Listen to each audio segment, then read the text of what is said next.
Bonjour à tous, bonjour à toutes. Nous sommes le 14 avril. Il faudrait quand même faire le gong, hein.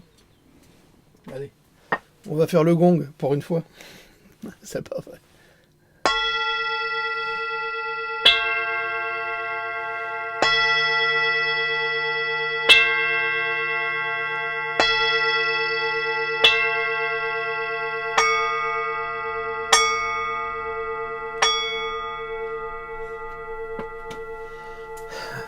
Bienvenue à tous et à toutes sur notre chaîne d'information libre, qu'il est toujours pour le moment. Pas sur YouTube, bien sûr, puisque nous n'avons pas le droit d'évoquer tout ce qui concerne les picouses et tout ce qui concerne la pandémie liée au Covid-19. Alors, cette mini-capsule sert simplement à illustrer la capsule que je viens de faire, que vous trouverez sur kojihito.com. Est-ce que j'ai mon papier? Non, c'est pas là. kojihito.com, où nous parlerons librement du scandale actuel qui touche Johnson & Johnson, J&J, à propos de leur fameux traitement, qui, vous saurez si ça fonctionne ou ça fonctionne pas. Aujourd'hui, nous allons parler sur YouTube de la common law courte, un petit peu, hein, c'est un minimum. Je vous donne souvent des nouvelles agaçantes. Là, sur kojihito.com, nous avons posté quelques vidéos de personnes bienveillantes qui ont reçu leurs cartes et qui sont toutes très heureuses de les avoir. Nous avons des mails toujours faits par des crétins sans cervelle qui nous menacent ou qui nous insultent poliment, enfin bref, des pervers narcissiques qui s'amusent à jouer avec les sentiments ou à tenter de nous culpabiliser. Sachez que vos mails ne sont pas lus pour la plupart parce que très très vite, dès qu'on étudie la sémantique de votre discours, on ne va pas au bout parce qu'on sait déjà ce que vous allez dire. Donc vous êtes placé en indésirable et vous pouvez écrire autant que vous voulez. Vous ne serez jamais lu. C'est comme sur kojihito.com. Toutes les personnes qui ont des choses à dire sont autorisées à parler. À partir du moment où vous respectez, à partir du moment où vous n'êtes pas insultant, et on peut insulter tout en restant très poli, hein. Ça, c'est l'art du pervers narcissique. Alors, il y a des hommes, il y a des femmes qui sont comme ça. Donc, dès que vous êtes repéré, et croyez-moi, les pervers narcissiques sont repérés très rapidement, parce que j'ai grandi avec un pervers narcissique, donc je les reconnais très rapidement. Donc, ils sont bannis à jamais. Alors, vous pouvez revenir à l'attaque, ça ne changera rien, on ne vous trouvera pas. Alors aujourd'hui, j'ai eu des nouvelles de mon ami Cédric. Cédric, qui est un garçon d'une quarantaine d'années, qui a été victime des picouzes. Il a développé un Guillain-Barré et cette picouse a altéré ses terminaisons nerveuses, ce qui fait que c'est un garçon qui est en souffrance permanente. C'est un cauchemar pour lui, un cauchemar. Alors il alterne entre le lit pendant plusieurs jours et puis une station debout pendant quelques heures. C'est un cauchemar pour ce garçon, c'est une souffrance permanente. Et malgré ça, malgré cette souffrance, nous avons un garçon adorable qui se bat et qui aide les gens. Il est dans l'amour des gens, c'est un être extraordinaire. Il y en a peu, ses parents le sont également. Et Cédric a fait sa carte avec son papa, et là il va s'occuper de celle de sa maman, tout seul, comme un grand, sans difficulté. Il s'en est très bien sorti, il ne comprend pas que les gens aient des difficultés. Bon, il dit qu'il est doué pour l'informatique, c'est vrai, mais néanmoins. Et c'était une très bonne nouvelle, donc il était très heureux, il a filmé ça, vous retrouverez ça également sur kojihito.com. Hier, nous avons été contactés par un médecin qui a été torturé. Il n'y a pas d'autre mot. torturés par le système odieux qui nous contrôle. Ce système odieux, qu'est-ce que c'est? Eh bien, c'est une république française qui est une entreprise. C'est la magistrature qui est une entreprise. Enfin, le ministère de la Justice. C'est la police qui est une entreprise. Ce sont toutes ces corporations privées qui se sont jetées sur un médecin bienveillant dont le seul objectif est de soigner et d'aider ses patients à aller mieux. Il a été transporté dans un panier à salade sur près de 170 km. Lui et son épouse. Ils ont été jetés dans des salles de garde à vue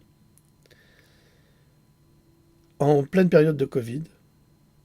Dans ces salles, sur les murs, il y avait des excréments humains, il y avait du sang. On pouvait s'asseoir nulle part tellement c'était sale.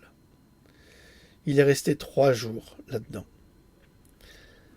Son épouse était dans une cellule pour femmes. Pareil, sauf qu'il y avait plusieurs femmes. Distanciation sociale zéro, hygiène zéro, enfin tout était immonde. On vit soi-disant dans un pays civilisé. Heureusement, il s'est inscrit à la Common Law Court. Et nous allons voir ce que nous allons pouvoir faire. Et j'espère qu'il portera plainte pour les conditions dans lesquelles il a été plongé de force, contre le traitement inhumain qu'il a dû subir lui et son épouse, contre les faux témoignages qui ont été faits à son encontre, organisés par la police, par la magistrature, et peut-être même par l'ordre des médecins. Nous allons le soutenir, nous allons l'aider, Giuseppe et moi, et nous allons contacter des juristes qui vont se spécialiser au niveau de la Common Law Court pour déposer tous ces recours contre ces voyous. Et vous verrez qui sont les escrocs. Parce que, bon, il y a un espèce de connard, il n'y a pas d'autre mot, qui me pose une question sur la Common Law Court. Je lui réponds très aimablement que ce n'est pas à moi de décider pour lui s'il souhaite s'inscrire ou pas à la Common Law Court. Et sa réponse, évidemment, était courue d'avance. C'était, bon, je passe les détails, oui, vous vous rendez complice d'une escroquerie. Vous savez, c'est Brassens qui chantait « Quand on est con, on est con ». On ne peut pas changer. Et ma mission, c'est pas de changer les cons. Ils sont cons comme ça, naturellement. Ma mission, c'est de vous aider. Comme je vais aider ce médecin. Comme j'aide au quotidien plein de gens, et j'ai pas besoin de donner leur nom pour dire ce que je fais, ça m'intéresse pas. Ils ont besoin d'aide, on les aide. Comme Cédric disait, c'est incroyable, tous ces gens qui se plaignent sur la Common Law Court. C'est tellement facile d'y arriver. C'est tellement facile que Louloute, même, elle y est arrivée, elle ne parle pas un mot d'anglais. Et elle ne voulait pas me demander tellement j'ai de travail pour ne pas m'imposer ce travail supplémentaire. Elle en a attrapé mal à la tête, mais elle y est parvenue. Donc tout ça, c'est pour vous dire que quand on veut, on peut. Malheureusement, vous n'êtes pas vous, mais certains d'entre vous, ou certaines d'entre vous, sont tellement habitués d'être pris par la main, d'être entretenu, on fait tout pour vous, que vous en avez oublié que vous-même, vous pouvez exister pour vous-même. Les mamans sont très fortes pour ça, pour trouver des solutions.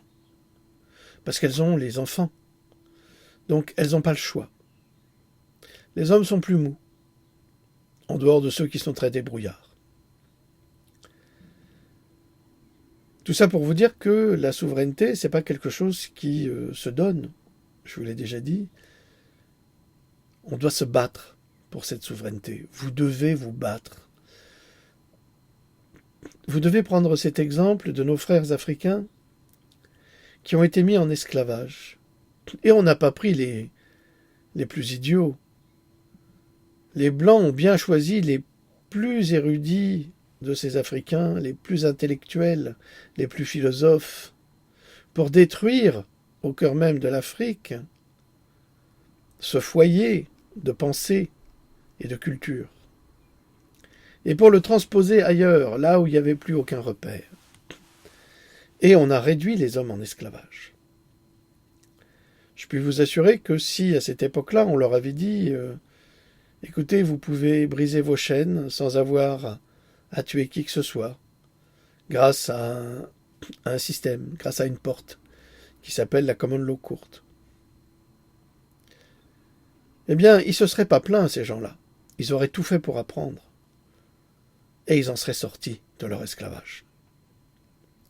Ce qui n'est pas le cas de nombre de ces personnes qui nous écrivent. Alors il est très possible aussi que ce soit des trolls qui veulent nous faire perdre du temps, qui veulent se distinguer par leurs conneries malfaisantes. Il est très possible que ce soit des trolls, bien sûr. Mais comment savoir?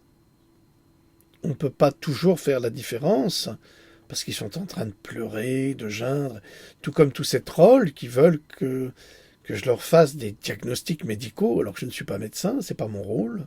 Moi, je suis un chercheur, je cherche des réponses, je les trouve dans la science, et je les écris.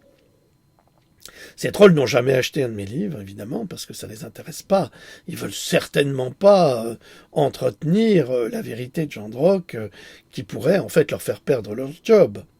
Non, la seule chose qu'ils veulent, c'est que Jean Drock se prenne pour un médecin qu'il n'est pas, et leur donne des diagnostics pour après le dénoncer et l'attaquer pour exercice illégal de la médecine. Bon, ils peuvent essayer, ça je leur souhaite bien du courage puisque je ne le fais pas.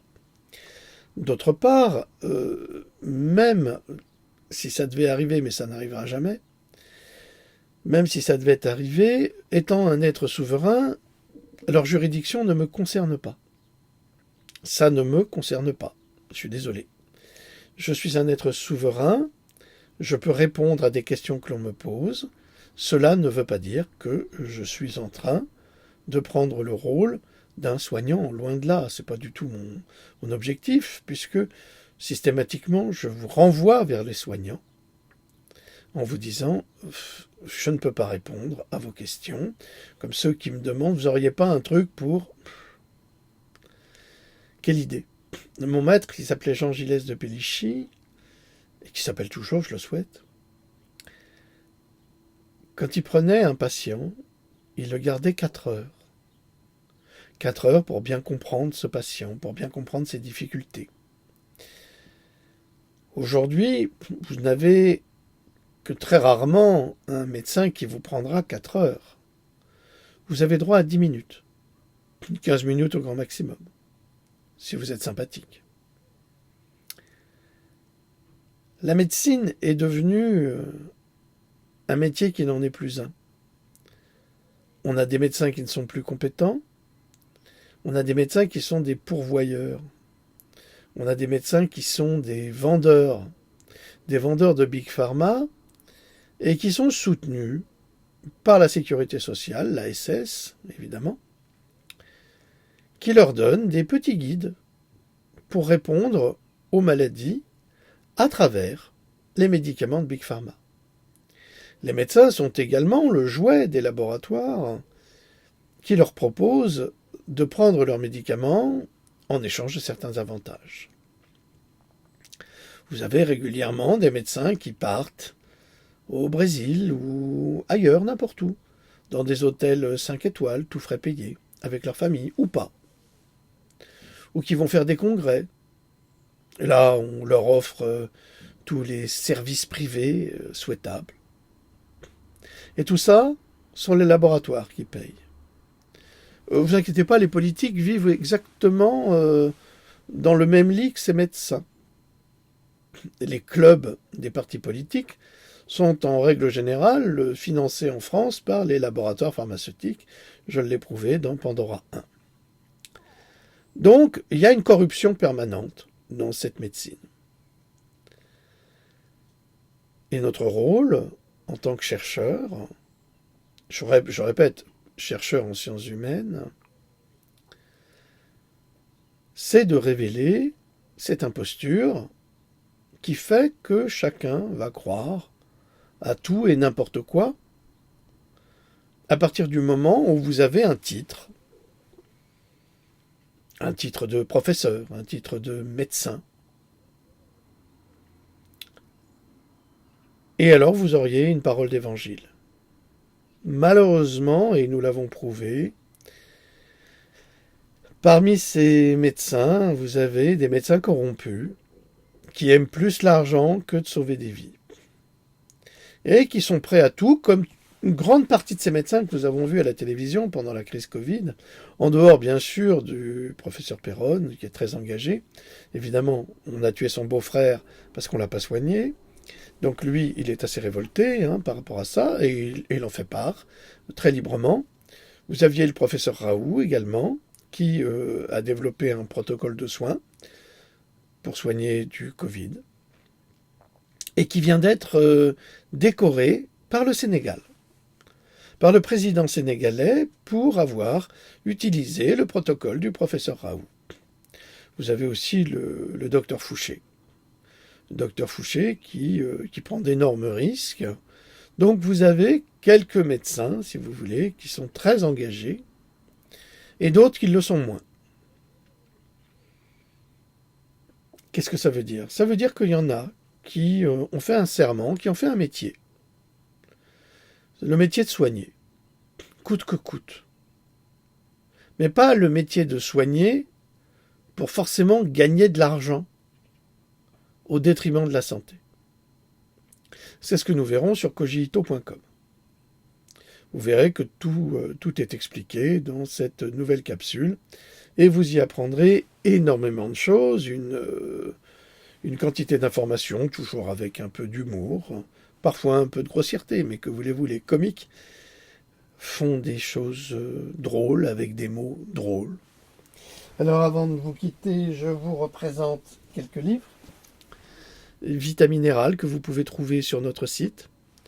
C'est un livre sur les compléments alimentaires et sur la synergie des vitamines qui peuvent vous sauver la vie dans certains cas.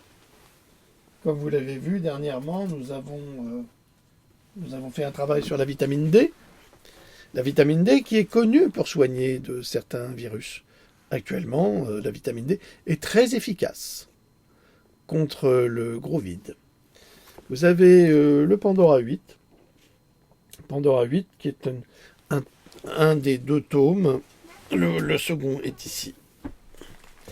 Un des deux tomes qui explique en détail ce qui a mené à la crise du Covid, qui n'est peut-être pas, je dis bien peut-être pas une crise sanitaire, mais une crise sociale. Vous avez également ce livre qui est extrêmement intéressant sur la maladie de Lyme. Il a été écrit par quelqu'un qui a attrapé et qui vit avec la maladie de Lyme au quotidien, c'est-à-dire moi-même. Donc vous y trouverez toute une somme d'informations très importantes. Vous avez cet ouvrage qui est très intéressant, c'est Vaccins, secrets et vérités, qui vous explique tout sur les vaccins, avec des sources scientifiques très claires, c'est très net, c'est facile à lire, tout le monde peut le lire. Je fais de la vulgarisation scientifique. Il y a des scientifiques qui nous ont quittés, comme Michel Georget, qui était un scientifique hors pair, et qui a écrit également des livres sur la vaccination. Mais si vous voulez, c'est assez compliqué à lire. Tout le monde n'est pas capable. C'est pas une question d'intelligence.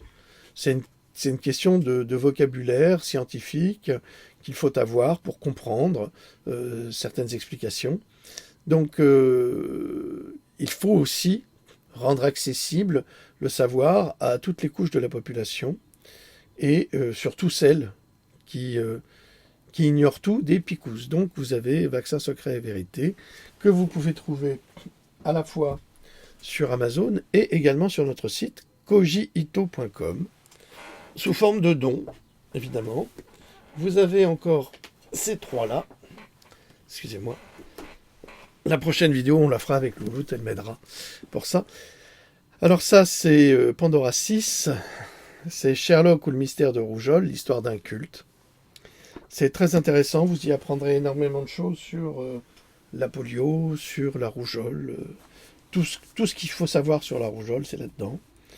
mais de façon scientifique et pédagogique. Vous avez également cette recherche qui est passionnante. C'est archéologie et spiritualité. Ça vous parle de nos origines humaines, ça va très très loin dans le temps et dans la spiritualité, et aussi avec des sources archéologiques très définies, avec des liens également. Donc c'est un ouvrage qui est un petit peu un ovni dans le monde de l'édition française, parce qu'il n'y en a aucun comme celui-là actuellement. Donc vous avez par exemple des ouvrages très intéressants sur l'Atlantide, vous avez des ouvrages sur Sumer, vous avez des ouvrages... Celui-ci réunit à peu près tout, sans avoir besoin de copier, vous savez, c'est pas une question de s'inspirer, je m'inspire très rarement des textes contemporains, je m'inspire bien davantage des textes très anciens, étant un chercheur, donc mon objectif à moi, c'est de chercher dans le temps les réponses. Quand je parle de l'Atlantide, ma référence c'est quand même Platon. Donc, entre autres. Donc, lisez ce livre, passionnant, il plaît beaucoup en tous les cas. Et toutes les personnes qui m'en font part me disent qu'ils en sont à la 3e, à la 4e lecture, et que sans cesse, ils redécouvrent quelque chose, tellement c'est riche, tellement les mots résonnent dans l'esprit de ceux qui lisent ce livre. Et puis, vous avez un exercice de littérature, de l'orage sous la tonnelle, que vous pouvez également nous commander ou nous faire un don. Vous pouvez le commander sur Amazon ou simplement faire un don sur cogito.com. Il faut suivre les explications et vous trouverez exactement comment faire. Alors n'hésitez pas, lorsque vous faites un don sur cogito.com, de nous renvoyer un mail avec vos coordonnées complètes, numéro de téléphone, adresse, et surtout la liste complète, parce qu'il semble que parfois, soit par oubli, soit par un bug, eh bien nous n'ayons pas toutes ces informations. Donc c'est pour ça que ça traîne. Des fois j'ai des dons et je n'ai rien d'autre. C'est-à-dire que je ne sais pas. Je ne sais pas si c'est pour un livre, je ne sais pas quel livre, je ne sais pas s'il en faut un ou deux, je ne sais pas, je n'ai pas les infos. Donc s'il vous plaît, n'hésitez pas à vous répéter et à m'envoyer un mail sur contact@cogito.com pour me dire que vous avez fait un don et puis comme ça, moi j'ai toutes les informations. Ce qui m'évite de vous courir après, ou ce qu'on fait avec Louloute, hein. On envoie des mails, donc ouvrez-les s'il vous plaît, puis tentez de nous répondre. Comme ça accélère les processus. Voilà. Bon, bien écoutez, je pense que c'est fini pour aujourd'hui. J'ai dit suffisamment de choses sur YouTube. Vous aurez le reste de cette conversation entre vous et nous sur cogito.com dès que vous aurez fini de visionner cette mini-capsule. Merci de votre écoute. Je vous souhaite de passer une excellente journée et je vous dis à plus tard. Salut!